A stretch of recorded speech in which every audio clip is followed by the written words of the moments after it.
Satellites et planètes, deux mots à la belle origine qui tirent leur étymologie de pratiques humaines qui n'ont que peu de lien avec ce que l'on sait aujourd'hui de l'astronomie.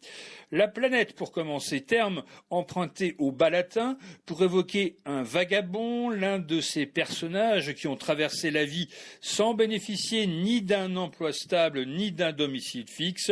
Dans le cas des astres, par métaphore, ces planètes étaient dites errantes ou vagabondes pour les différencier des 7 étoiles proches de la Terre que les anciens considéraient comme fixes: le Soleil, la Lune, Mercure, Vénus, Mars, Jupiter et Saturne, autant de noms propres que leur ont d'ailleurs donné les premiers astronomes en choisissant parmi les divinités grecques ou latines de l'époque.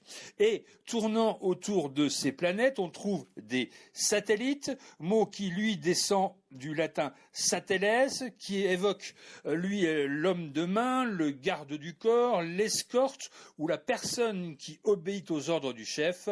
Ce n'est qu'au XVIIe siècle que le mot satellite prend le sens qu'on lui connaît aujourd'hui d'astre gravitant autour d'une planète, une sorte de garde du corps céleste, comme l'écrit Gaëtan Saint-Pierre, souvent cité dans cette chronique. La planète est vagabonde et le satellite le suit en escorte. On peut aussi évoquer ici, pour finir, la comète, dont le nom moderne est apparu au milieu du XIIe siècle. Il descend du terme latin cometa, lui-même descendant du grec comeres, qui signifie chevelu. Avec sa traînée lumineuse, la comète apparaît en effet comme un astre portant une longue chevelure scintillant dans la nuit.